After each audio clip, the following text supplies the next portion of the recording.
ఒక్క ఇండిగో కంపెనీకే 2200 పైచిలకు ఫ్లైట్స్ ఉన్నాయి. వాళ్ళు సుమారు 1800 పైచిలకు ఫ్లైట్స్ని అర్ధనాంతరంగా నిలుపుదల చేశారు.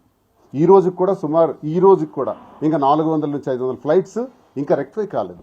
ఈ రోజు కూడా ఇంకా వేల.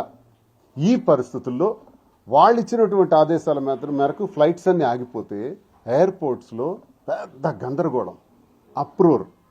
అంటే అదే నేను అందుకే అంటున్నాను, ఒక అవమానకరమైనటువంటి విషయం, ప్రపంచమంతా ముక్కును వేలేసి చూసుకునేటటువంటి విషయం. భారతదేశంలో ఉండే ప్రతి ఎయిర్పోర్ట్ కూడా కిటకిటలాడిపోయింది, ఆర్తనాదాలతో నిండిపోయింది.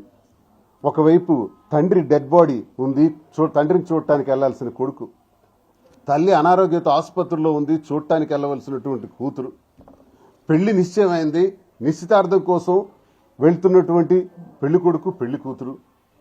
ఆఖరికి ఎంత ఘోరం అంటే, నా కూతురికి మెన్సెస్ అయింది, ఒక ప్యాడ్ ఎవరైనా ఇప్పించండి అని తిరిగే ఓ తండ్రి. ఎన్ని దినగాదులు, ఎన్ని కష్టాలు, ఎన్ని మానసిక వ్యధ. కొన్ని కోట్ల మంది ప్రజలకు మానసికంగా హింసించాం. నేటికి 5-6 రోజులు అవుతుంది.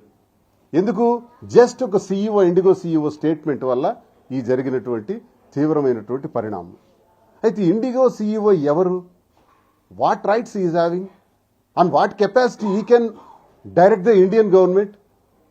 140 కోట్ల జనాభా కలిగినటువంటి భారతదేశానికి ఆఫ్టర్ ఆల్ ఒక ఇండిగో సీఈఓ, ఒక కార్పొరేట్ సంస్థ, ఆ సంస్థకు సంబంధించిన సీఈఓ 140 కోట్ల మంది ప్రజలకి ఆదేశిస్తాడా? బ్లాక్మెయిల్ చేస్తాడా? అసలు భారత ప్రభుత్వం విమానాలు నడుపుతుందా? నాకు ఆశ్చర్యం.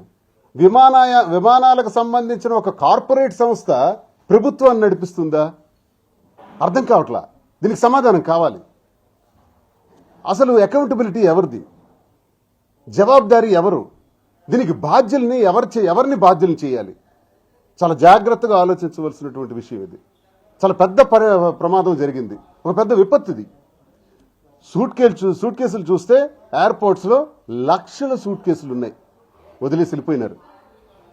ముంబై నుంచి ఢిల్లీ వెళ్ళాలంటే 86,000 అంటే సడన్గా ఒక 7-8,000 10,000 రూపాయలతో వెళ్ళిపోయిన ప్యాసింజర్కి 86,000 తీసి నువ్వు ఇండియన్ ఎయిర్లైన్స్లో వెళ్ళు అన్నారు సడన్గా. లేదు ఇంకో ప్రాంతం నుంచి ఇంకో ప్రాంతానికి వెళ్ళాలంటే 56,000. పోనీ ఈరోజు నేను వెళ్ళను, ఇక్కడెక్కడో హోటల్లో ఉంటాను అనుకుంటే హోటల్ బిల్ 40,000. పసిపిల్లలతో ముసలాళ్లతో నరకం చూస్తున్నారు ఎయిర్పోర్ట్స్లో ఈ రోజు ఈ క్షణం వరకు.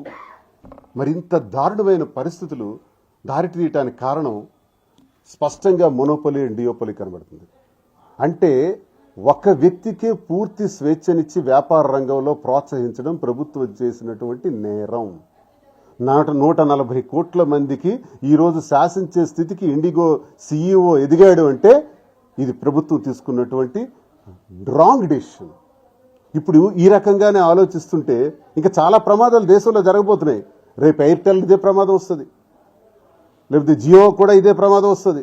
సడన్గా 500 అంటాడు. మనందరం ఆల్రెడీ అటాచ్ అయిపోయినాం. మన తాలూకా టోటల్ డేటా వాళ్ళ దగ్గర ఉంది. మొత్తం మన వాళ్ళ కంట్రోల్లోకి వెళ్ళిపోయాం. ప్రపంచమంతా కూడా భారతదేశం అయితే పూర్తిగా పోయింది. ఇప్పుడు కొత్తగా ఒక ఉదాహరణ చెప్పుకోవాలి ఇందులోనే.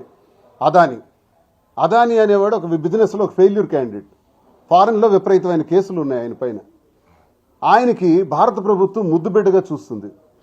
భారత ప్రభుత్వం ఏం చేసిందంటే పోర్ట్లు, ఎయిర్పోర్ట్లు అన్నీ కూడా ఆయనకి గుత్తాధిపత్యం ఇచ్చేస్తున్నారు. అంటే మళ్ళీ మోనోపొలీ. సేమ్ ఇండిగో ఏం జరిగిందో రేపు అదానీ శాసిస్తాడు భారతదేశాన్ని.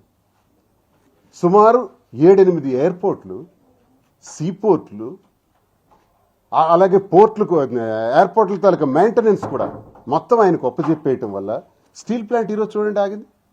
స్టీల్ ప్లాంట్ 44 భాగాలని విడగొట్టి ఈరోజు ఆక్షన్ చేయడానికి కారణం అదానీ. ఎందుకంటే గంగవరం నుంచి రావాల్సినటువంటి కోల్ని పంపించకుండా బ్లాక్ చేశాడు. అది బ్లాక్ చేయడం ద్వారా వల్ల స్టీల్ ప్లాంట్ ఆగింది. కానీ ఇక్కడ విచిత్రమైన సంఘటన చెప్పాలి. ఎవరిని జవాబుదారీ చేయాలి అన్నది నా question. As an MLC, as a citizen of Andhra Pradesh, citizen of Srikakulam, ముక్కు సూటిగా ప్రశ్నిస్తున్నాను. ఈ విధ్వంసానికి కారకులు ఇప్పుడు సీన్లోకి వస్తారు చూడండి. అదానీతో పాటు మిట్టల్కి స్టీల్ ప్లాంట్ ఇవ్వాలి. వైజాగ్ స్టీల్ ప్లాంట్ కంట ఎన్నికలకు ముందు చాలా మాటలు చెప్పారు. వైజాగ్ స్టీల్ ప్లాంట్ ఖచ్చితంగా ఒక మైన్ ఇవ్వాలి అని అందరూ మాట్లాడారు. చంద్రబాబు నాయుడు మాట్లాడాడు, పవన్ కళ్యాణ్ మాట్లాడాడు, లోకేష్ మాట్లాడాడు, మన జిల్లాకి పుట్టినటువంటి భ్రష్టుడు దౌర్భాగ్యుడు ఎంపీ కూడా మాట్లాడాడు రామ్మోహన్ నాయుడు మైన్ ఇవ్వాలి అని. దేనికి? మైన్ లేకపోవడమే కదా ఉక్కు కర్మాగారం మూసేయాల్సి వస్తుంది, పరిస్థితికి వస్తుంది, ఆక్షన్కి ఇచ్చేయాల్సి, ప్రైవేటైజేషన్ చేయాల్సి వస్తుంది. కానీ ఇదే ఎంపీ మిట్టల్కి విశాఖ స్టీల్ ప్లాంట్కి 80 కిలోమీటర్ల దూరంలో ఒక స్టీల్ ప్లాంట్ నిర్మాణం మిట్టల్ చేస్తారు. మిట్టల్కి అర్జెంటుగా కొన్ని వేల కోట్లు లోన్స్ ఇప్పించండి, ఆయనకి అన్ని పర్మిషన్స్ ఇప్పించండి, సబ్సిడీలు ఇప్పించండి, 15 సంవత్సరాల పాటు కరెంటు బిల్లు కట్టకుండా అవకాశాలు ఇవ్వండి, మిట్టల్ చే నిర్మాణం చేయబోతున్నటువంటి స్టీల్ ప్లాంట్కి పూర్తి ప్రోత్సాహకాలు ఇవ్వండి, ఆయనకు మైన్ ఇవ్వండి, అలాగే అదానికి ఆ స్టీల్ ప్లాంట్ కూడా ఇచ్చేసేయండి, వైజాగ్లో కూడా చాలా ప్రాంతాలన్నీ కూడా ఆయనకి ఇచ్చేసేయండి, వైజాగ్ కూడా స్లోలీ అదాని ఆక్యుపై చేయబోతున్నాడు, మిట్టల్ ఆక్యుపై చేయబోతున్నాడు. ఈ పేర్లు ఎప్పుడైనా విన్నామా? మన వైజాగ్లో ఉండేది వెనకబడిన కులాల వాళ్ళం, మహా అయితే యాదవులు లేక మత్స్యకారులు బ్రతికేటటువంటి వైజాగ్ సస్యశ్యామలమైన ప్రాంతం. ఈ ఉత్తరాంధ్రలో వెనుకబడిన కులాలన్నీ తొక్కబడి ఆఖరికి అగ్రవర్ణాలు చెందిన వాళ్ళు ఈరోజు ఆక్యుపై చేయటమే కాకుండా పెద్ద పెద్ద కార్పొరేట్ సంస్థలు విశాఖపట్నం లాంటి పట్టణానికి వచ్చి విశాఖపట్నాన్ని కాదు ఆంధ్రప్రదేశ్ ఆఖరికి ఇండియాని కూడా ఆక్యుపై చేసేసి ఒక్క మాటతో ఇండిగో సీఈఓ శాసించేటట్టు రేపు ఎదగబోతున్నారు అనడానికి రేపు పెద్ద వినాశనం చూడబోతున్నాం మనం. 6 సీపోర్ట్లు 6 ఎయిర్పోర్ట్లు ఇంకొక 6గురికి ఇవ్వచ్చు కదా, మొత్తం 12 మందికి ఇవ్వచ్చు కదా. అలా కాదు, మొత్తం అదానికే కట్టబెట్టాలి. ఇది జరుగుతున్నటువంటి నాటకం. ఈ నాటకంలో ఒక చిన్న ఎపిసోడ్ మనం చూసాం. ఇండిగో సంస్థ చేసినటువంటి ఒక నిర్ణయం, ఆ నిర్ణయంలో చాలా నష్టపోయినాం, అవమానం పాలైంది. నాకైతే ఆంధ్రుడిగా, తెలుగువాడిగా, ఈ శ్రీకాకుళం జిల్లా వాసిగా నేను ఎంపీగా పోటీ చేసి నా మీద ఒక 3,100 తేడాతో గెలిచాడు 2019లో రామ్మోహన్ నాయుడు. ఇప్పటికి 15 సంవత్సరాలు జిల్లాలో వెలగబెడుతున్నాడు. నాకు తెలిసి రామ్మోహన్ నాయుడు ఏ గ్రామం కూడా విజిట్ చేశాడని నా కళ్ళారా నేను చూడలా. ఒక డ్రెస్ నలిగిందని నేను చూడలా, జుట్టు నలిగిందని చూడలా, ఎండకి ఎండి వానకి తడిచి కష్టపడి తిరిగాడని నేను ఎప్పుడు చూడలా. ఏ గ్రామానికైనా పోయి పరామర్శించాడని నేను చూడలా. పెళ్లిళ్ళు, సెల్ఫీలు, నవ్వులు, పళ్ళు ఇకిలించటాలు. ఏమంటే పార్లమెంట్లో బ్రహ్మాండంగా మాట్లాడి నీ కన్నా 10th క్లాస్ కుర్రోడు కూడా మాట్లాడతాడు అవకాశం ఇస్తే.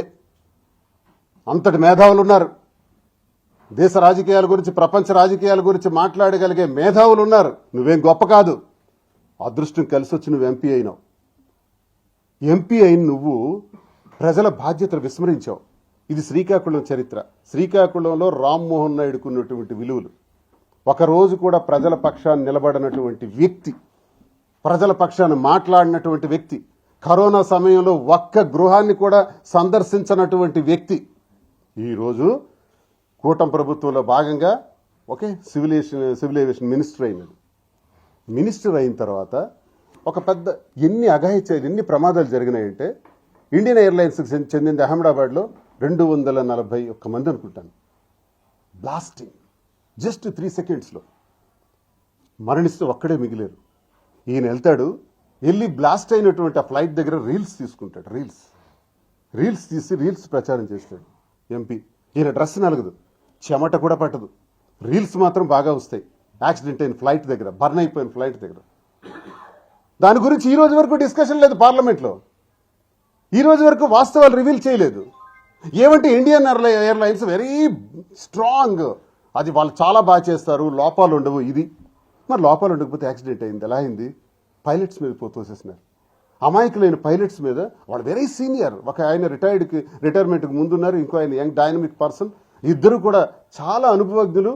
6,000 గంటలు ప్రయాణం చేసిన వాళ్ళ మీద ఇప్పుడు చనిపోయిన వాళ్ళ మీద నెట్టేస్తున్నారు ఆ కేసుని. ఎంత దౌర్భాగ్యం. అంతేకాదు ఈరోజు సుమారు 1800 ఫ్లైట్స్ ఆగిపోవటం. ఇది ప్రపంచం ముందే మనకి సిగ్గు, తల దించుకోవాలి. ఎవడరా ఈ పని చేశాడు అని అంటే శ్రీకాకుళం ఎంపీ చేశాడు అంటే మేము చచ్చిపోతున్నాం, భరించలేకపోతున్నాం. ఎక్కడికి వెళ్ళినా పరుగు పోతుంది. ఒక బెంగళూరులో, హైదరాబాద్లో, ఏ ప్రాంతాల్లో మాట్లాడినా మీ వాడంట కదా, అవి మీ జిల్లా వాడంట కదా, మీ జిల్లా వాడే ఎంపీ అఘాయిత్యం చేశాడు, దేశాన్ని నాశనం చేసి పడేశాడు. సర్వనాశనం చేస్తాడని తిడుతున్నారు, అవమానపడుతున్నారు, అవమానిస్తున్నారు. Entire responsibility is held with Rammohan Naidu. నేనైతే అదే చెప్తా.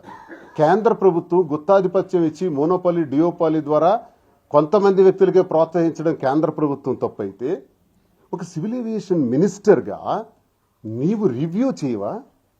ఎస్, ఫ్లైట్స్ 1800 ఫ్లైట్లు ఆగాల్సి వచ్చింది. ఎందుకు వచ్చింది? డీజీసీఏ ఒక టైం లైన్ ఇచ్చింది. ఆ టైం లైన్లో భాగంగా పైలట్ ఆఫీసర్స్కి చాలా ఇబ్బంది ఉంది. నిజమే, తప్పే ఉంది. డీజీసీఏ ఇచ్చినటువంటి ఆర్డర్ని మళ్ళీ వెనక్కి తీసేస్తారా? మళ్ళీ అమెండ్మెంట్ చేసేస్తారా? రీఅమెండ్మెంట్ అంటే మీ ఆర్డర్కి మీకే విలువ లేదా? నీ మినిస్ట్రీలోనయ్యా, నీ మినిస్ట్రీలోనే నీ ద్వారా వచ్చినటువంటి ఆర్డర్ అది నువ్వు వెనక్కి తీసుకున్నావు. ఏ ఆర్డర్ వెనక్కి తీసుకున్నావు? 140 కోట్ల మంది ప్రజల యొక్క ఆత్మాభిమానాన్ని చంపేశావు, పరువు తీసేసి వెనక్కి తీసుకున్నావు. తీసి నిన్న పార్లమెంట్లో మాట్లాడతాడు. ఆ కంపెనీ మధ్య ఉన్న ఇంటర్నల్ రోస్టింగ్ అంట, క్రూ రోస్టింగ్, మనకు సంబంధం లేదంట. అది పార్లమెంట్లో చెప్తున్నాడు. ఎవడో చప్పట్లు కొట్టేస్తున్నాడు. ఏంట్రా మీకు అర్థమైంది? ఏమర్థమైంది? అది ఇంటర్నల్ రోస్టింగ్ సంబంధం లేదా? సివిల్ ఏవియేషన్ మినిస్టర్కి సంబంధం లేదా?